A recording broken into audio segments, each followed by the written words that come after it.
안녕하세요. 올 가을쯤 결혼을 앞두고 있던 30대 초반의 여자입니다. 남자친구가 백마탄 왕자는 아니지만 그래도 제 운명의 상대라고 믿었고 앞으로 행복하게 오래오래 같이 살 일만 남았다고 생각했어요. 하지만 역시 결혼은 둘만 좋아서 될 일은 아닌가 봅니다. 저와 남자친구는 친구의 소개팅으로 만났습니다. 처음부터 결혼을 목적으로 두고 만난 건 아니고 잘 되면 사귀는 거고 안 되면 친구 정도로 남으면 되지 않겠냐는 주선자의 말처럼 가벼운 마음으로 만난 사이예요. 저는 지방 국립대에서 공대를 졸업했고 남자친구는 서울에 있는 중위권 대학을 나왔습니다. 현재 저는 대기업 중 한 곳에서 일하고 있고 남자친구도 중견기업에서 근무하고 있어요. 대학이나 직장인 남녀 사이에 무조건적으로 중요한 것은 아니지만 저는 적어도 제가 남자친구한테 꿀린다고 생각한 적은 없어요. 실제로 그렇기도 하고요. 아무튼 그렇게 서로의 조건을 어느 정도 아는 상태에서 만났기 때문에 오히려 처음 만난 자리임에도 불구하고 그다지 불편하지 않았습니다. 무엇보다 서로 대화가 잘 통했어요. 살짝 쑥스러워하면서도 저를 재밌게 해주고 싶어하는 남자친구의 모습에서 저는 호감을 느꼈고요. 그 이후로 몇 번 더 연락을 주고받고 만나면서 사귀게 되었어요. 남자친구와 2년 정도 교제를 하면서도 결혼에 대해선 진지하게 생각해 본 적은 없었습니다. 일에 대한 욕심도 있었고 아직 제 나이가 그렇게 많다는 생각도 안 들었거든요. 반면에 저보다 3살 많았던 남자친구는 생각이 달랐던 것 같습니다. 사실 사귄 지 1년 반 정도 지나면서부터는 계속해서 결혼에 대한 이야기를 은근슬쩍 먼저 꺼내왔거든요. 사귄 지 2년이 넘어가면서 남자친구가 슬슬 조바심이 나는 눈치였어요. 그러다 느낌적으로 오늘은 프로포즈를 하겠구나 싶었던 날이 있었는데 아니나 다를까 남자친구가 청혼을 해왔습니다. 당혹스러운 마음도 약간은 있었지만 결국엔 예스를 외쳤고요. 결혼을 약속한 이후로 여러 가지 해야 할 일들이 많이 생기더라고요. 일단은 사귀는 동안 남자친구의 가족을 한 번도 만난 적이 없었기에 인사를 드리러 가게 되었습니다. 남자친구는 서울 토박이라서 인사를 드리러 가는 길이 어렵지는 않았어요. 문제는 여기서부터 조금씩 남자친구 이야기와는 다른 사실들을 알게 되었습니다. 남자친구의 부모님은 저희 부모님보다 연세가 많으셨기에 은퇴를 하셨다고 했을 때 당연히 그러실 수도 있지라고 생각했어요. 하지만 아버님의 말씀을 들어보니 사회초년생 시절 은행을 한 반년 정도 다니신 걸 제외하고는 제대로 된 직장 생활을 하신 적이 없으셨습니다. 인력사무소 등을 통해 막노동을 하시거나 이삿짐을 나르시는 정도라고 할까요? 직업에 귀천이 없다지만 그래도 어느 한 곳에 진득하게 있지 못하셨다는 점이 마음에 걸렸습니다. 게다가 당신 말씀으로는 인간관계가 좋아서 주변에 사람이 끊이지 않았다고 하시는데 어머님의 말씀을 들어보니 그것도 아니더라고요. 아버님은 술을 좋아하시고 사람들과 어울리기를 좋아하셔서 그나마 얼마 되지 않는 돈도 벌기만 하면 형님 마우하는 분들과 술판에 다 써버리기 일쑤셨답니다. 어쩔 수 없이 남자친구 어머님께서 식당에서 설거지하고 마트 계산원으로 일하시며 생계를 꾸려나가셨다고요. 이 이야기를 어머님 당신은 하소연을 하기 위해 꺼내신 듯 했지만 저로 하여금 더욱더 아버님에 대해 안 좋은 생각을 갖게 했습니다. 그나마 다행인 건 어머님의 지독한 생활력 덕분에 지금 살고 계신 아파트와 또 다른 지역에 아파트 하나가 더 있다면서 저와 남자친구가 결혼하게 되면 그 하나를 저희 살라고 주실 거라 하시더군요. 제가 속물이라고 보일 수도 있겠지만 솔직한 심정으로 제가 결혼해서 남자친구 부모님과 같이 살 건 아니잖아요. 그러니 남자친구 부모님의 이런 과거 정도는 괜찮다고 납득하고 이해하려고 노력했습니다. 하지만 추가로 남자친구 부모님은 성격도 보통이 아니셨습니다.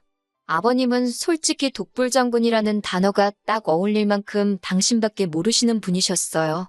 남자친구든 어머님이든 어떤 말이나 행동을 했는데 아버님 맘에 안 들면 불호령이 떨어졌습니다. 너무 사소한 일이라서 왜 저런 일로 화를 내시는지 옆에서도 이해가 안 될 정도로요.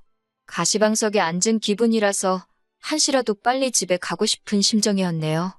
특히 말끝마다 당신이 살면 얼마나 살겠냐며 모르는 사람이 들으면 한 80도 넘은 노인이 할 법한 이야기를 하셨습니다.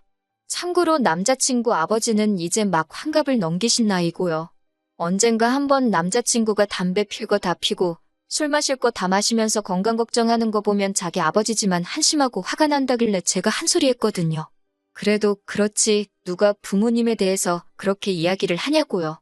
그런데 실제로 단 하루지만 옆에서 아버님을 지켜보고 있으니 남자친구가 속 터지려고 한 이유를 알겠더라니까요. 담배도 꼭 집 밖으로 안 나가시고 베란다와 화장실에서 피셨는데 저는 원래 냄새에 예민하고 비위가 약하거든요. 속에서 구역질이 올라오는데 참느라 정말 고생했습니다. 점심 식사를 하는데도 반주치곤 상당히 많은 양인 소주 한 병을 다 드시길래 과음하시는 거 아니냐고 조심히 여쭙습니다. 그러자 못 먹어서 스트레스 받아서 일찍 죽나, 아파서 일찍 죽나 똑같다고 받아치시는 거예요. 그럴 거면 애시당초 어차피 살면 얼마나 살겠냐는 말씀 같은 걸 하지 마시라고 한마디 쏴붙이고 싶었어요. 이렇게 이야기하고 나니까 마치 아버님만 정말 별로고 큰 잘못한 것처럼 들릴 수도 있을 것 같아요. 하지만 어머님도 만만치 않으셨습니다. 아버님 때문에 어머님이 희생을 많이 하시긴 했지만 현모양처라는 단어와는 거리가 아주 멋진 분이셨어요. 드센 성격에 어른께 이렇게 표현해도 될지 모르겠지만 푼수가 따로 없으시더라고요. 굳이 저한테 왜 남자친구의 전 여자친구 이야기를 하시는 건지 의중을 알 수가 없었습니다. 전에 사귀던 여자가 어느 대학을 나왔다는 둥, 당신한테 무슨 선물을 사왔다는 둥, 그렇지만 얼굴이 별로였다는 등 할 소리와 안 해도 될 소리를 전혀 분간하지 못하시는 것 같았습니다.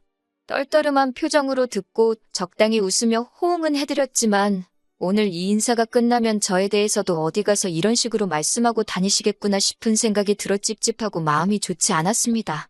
다행인지 어쩐지 그날 이튿날 남자친구에게 전화가 걸려왔습니다. 남자친구는 자기 부모님이 저를 너무 마음에 들어한다며 하루라도 빨리 나를 잡았으면 좋겠다고 성화였어요. 하지만 솔직히 저는 그때부터 이 결혼을 하는 게 맞는 건가라는 싶더라고요. 파혼까지는 아니었지만 뭔가 마음에 깨름직한 게 있었다고 할까요? 이러지도 저러지도 못하고 시간은 흘러서 상견례 날이 되었습니다. 저희 부모님은 지방에서 살고 계셨지만 저나 남자친구 그리고 남자친구 부모님까지 전부 다 서울에서 살고 있었기 때문에 상견례도 서울에서 하게 되었습니다. 상견례가 어떻게 보면 제가 결혼을 미루게 된 결정적인 사건이었습니다. 제가 남자친구와 결혼을 결심했던 이유 중 하나는 남자친구는 허세나 허풍이 없고 담백한 사람이에요. 하지만 남자친구 아버님은 남자친구와는 판이하게 다르신 분이었습니다. 저희 부모님하고 기싸움을 하려고 하시더군요. 물론 사람들이 모이면 기싸움을 할 수도 있고 저도 그럴 때가 있으니 이해를 합니다. 하지만 자꾸 저나 저희 부모님을 깎아내리려고 하는 게 눈에 보이니 너무나 불쾌하더라고요. 처음에는 양가 부모님 사이에서 가벼운 이야기가 오가고 있었습니다. 그러다 남자친구 아버님께서 갑자기 저희 부모님더러 지방 사람들은 서울이 어떻게 돌아가는지 잘 모르지 않냐며 말씀하시더군요. 광화문 촛불 이런 거는 TV로밖에 못 봤을 거 아니냐며 세상이 변했다는 그런 말씀을 하시더군요. 그러더니 또 무슨 말씀을 하시다가 당신이 금융권에 좀 있어봐서 안다며 아는 척을 하시고요. 듣고 있는데 가관이더라고요.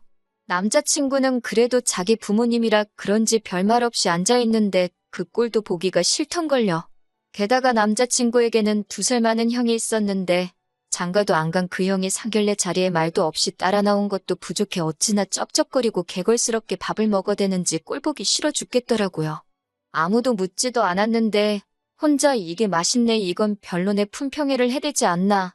저는 솔직한 말로 남자친구 가족이 이 정도로 경어 없고 수준 없는 사람들인지 몰랐습니다. 어머님은 기껏해서 찾은 대화 주제라는 게 저희 어머니께 연예인 누구누구 좋아하냐고 어깨가 딱 벌어진 게 한번 기대봤으면 소원이 없겠다며 호호 웃으시는데 그게 상견례에서 사돈에게 할 대화인가 싶더군요. 이 무렵에는 파혼은 둘째치고 이런 자리에 저희 부모님을 모신 것 자체가 죄송스럽고 부끄럽기까지 했습니다. 그래도 저희 부모님은 어찌됐건 딸이 결혼하겠다는 사람이고 그 사람의 가족이라 그런지 최대한 예의 있게 대하시려는 모습이었습니다. 보다 못한 저희 어머니께서 집은 어떻게 할 건지 이야기를 꺼내셨어요. 사실 남자친구와 저 둘 다 직장 생활을 한 기간이 있었기 때문에 돈은 어느 정도 있는 상황이었습니다. 둘이 대출 좀 받고 하면 서울에 둘이 살 보금자리 하나 정도는 마련할 수 있을 정도였어요. 그런데 남자친구 어머니께서 지난번에 말씀하셨던 아파트 이야기를 다시 꺼내시더라고요. 저도 사람이니까 당시에 아파트 주신다고 말씀하셨을 때 혹하긴 했지만 동시에 큰 기대는 안 하고 있었거든요. 하지만 이야기를 잘 들어보니까 어머님 말씀이 아파트를 죽인 줄건데 증여세가 있다고 하시더군요. 그러면서 저희 부모님께 그 증여세를 대신 내달라고 하셨습니다. 증여세만 내면 10억짜리 아파트가 저희 몫이니 손해는 아닐 거라고요. 저희 어머니가 듣고 잠시 생각을 하시더니 그러면 명의는 공동으로 해주실 거냐고 물어보셨어요. 시어머니께서는 겨우 증여세만 내는 건데 공동명의는 욕심이 과하지 않냐고 그러셨고요. 저희 어머니도 그럼 증여세고 뭐고 복잡하게 만들 것 없이 저희 둘이 알아서 집 문제는 해결하게 두자고 하셨습니다. 저도 솔직히 증여세를 대신 내주는 건 내키지 않더라고요. 대충 계산해보니까 증여세의 혼수에 이것저것 하면 거짓 못해도 2억은 훌쩍 넘을 것 같더라고요. 사람 일이라는 게 당장 내일이라도 무슨 일이 생길지 모르잖아요. 아파트가 탐이 난 것도 아니었어요. 말했다시피 이미 저희가 모아놓은 돈으로 신혼집을 구할 수 있는 상황이었으니까요. 그깟 공동명의 안 해줘도 그만이고 솔직히 어머님 소유의 아파트에 대해 제가 기여한 바가 전혀 없으니 명의를 그렇게 하는 게 당연하다고도 생각했고요. 하지만 차라리 지분 설정을 한다면 모를까 세금을 저희 부모님께서 대신 내달라는 말 또한 무슨 생각으로 꺼낸 말씀인지 솔직히 이해도 가지 않았습니다. 그러자 이번엔 남자친구 아버지께서 나서서는 어떻게 그렇게 계산이 느리시냐면서 누가 봐도 이건 남는 장사인데 왜 줘도 못 먹냐는 식으로 말씀을 하시더군요. 단어 선택도 어찌나 저렴하신지 저도 이 무렵부턴 불편한 기색을 숨기기 어려웠습니다. 그 와중에 남자친구의 형까지 나서서는 그까지 세금 몇 푼 내는 게 아까워서 그러냐며 저에게 묻더라고요. 이 말을 듣고 저도 너무 화가 나서 제가 내야 될 세금이면 당연히 내겠지만 이건 엄연히 그쪽 재산에 부과되는 세금인데 그걸 대신 내달라고 하는 게 이상하다고 세금 몇 푼 내는 게 아까워서 그러냐고 말 그대로 돌려줬습니다. 그러자 남자친구 형은 윗사람이 될 사람한테 말버릇이 그게 뭐냐며 저에게 훈계 아닌 훈계를 하더군요. 저도 아직 결혼식을 한 것도 아닌데 저한테나 저희 부모님한테 말 함부로 하지 말라고 다시 받아쳤고요. 그제서야 양가 부모님도 분위기가 심상치 않음을 느끼시곤 둘 다 그만하라며 저와 남자친구 형을 말렸습니다. 그리고 이 순간 저는 다시 한번 남자친구에게 실망을 하고 말았어요. 남자친구는 이 모든 상황에서 말 한마디 똑바로 하지 못하고 눈치만 살피기 급급하더군요. 아슬아슬하게 상견례 자리는 끝나지 않았고 상황의 심각성을 눈치챈 듯한 남자친구가 그냥 저희 둘이 알아서 할 테니까 어른들께서는 집 문제로 너무 골치 아파하지 마시라 한마디 하더군요. 그런데 남자친구 아버님께서 기껏 하신다는 말이 솔직히 당신네가 너무 손해랍니다. 당신 아들은 서울에서 이름난 대학을 나왔지만 저는 지방대 출신이지 않냐면서 이렇게 한쪽으로 기우는 결혼을 해도 되는지 모르겠다고요. 이 이야기가 끝나기 무섭게 저희 아버지도 더는 못 들어주겠다 싶으셨는지 말씀을 하실 때 생각을 좀 하시라고 큰 소리를 내셨습니다. 저희 둘 다 이제 어엿한 사회인인데 앞으로 전망을 봐야지 몇 년 전에 졸업한 학교를 비교하는 게 무슨 의미가 있냐고요. 당장 받는 연봉만 해도 제가 훨씬 더 많이 받고 있고 결혼자금으로 모아놓은 돈마저도 제가 훨씬 많았기도 했고요. 온 가족이 들러붙어서 말도 안 되는 걸로 입씨름을 하고 있는 모습을 보자니 이게 다 사람 잘못 보고 결혼을 결심했던 제 탓인 것 같고 부모님께 죄송스럽고 한시라도 이 자리를 벗어나고 싶은 마음뿐이었습니다. 결국 저는 자리를 박차고 일어나 이 결혼은 안 하는 걸로 하겠다고 소리치다시피 말하곤 부모님께 가자고 했어요. 그러자 남자친구가 갑자기 왜 그러냐면서 그래도 이건 경우가 아니지 않냐고 제 손목을 잡아채더라고요. 그러자 저희 아버지께서 싫다는데 왜 붙잡냐며 놔주라고 호통을 치셨습니다. 당장이라도 남자친구를 한 대 때리실 기세였어요. 하지만 그 순간에도 남자친구 어머님께서는 절 보면서 주제에 어디 가서 이런 남자를 또 만난다고 튕기고 난리냐고 꼴값돈다 하셨습니다. 정말이지 교양이라곤 하나도 없는 분이라는 걸 다시 한번 알겠더군요. 결국 그렇게 상견례 날 결혼 이야기는 파토가 나버렸고 저는 억울하고 분한 마음을 삭히지 못한 채 며칠을 보냈습니다. 그래도 하루하루 시간이 지날수록 마음의 평정이 찾아오고 냉정하게 상황을 돌이켜볼 수 있었습니다. 저런 집안과 저희 부모님이 사돈을 맺게 하는 거야말로 불효나 마찬가지라는 깨달음을 얻었고요. 무슨 바람이 불었는지 한 2주 정도 지나고 나서 남자친구에게서 다시 연락이 왔어요. 저희 집에서 증여세를 내주면 공동명의해도 된다고 허락받았다며 없었던 일로 하고 우리 다시 결혼 진행하자고 하는데 그까짓 거 공동명의해주고 얼마나 뻣뻣하게 고개를 들고 잘난 체를 하실지 안 봐도 비디오라서 됐다고 했습니다. 막말로 저희 부모님이 돈이 없으신 것도 아니고 저로서는 아쉬울 거 하나 없었으니까요.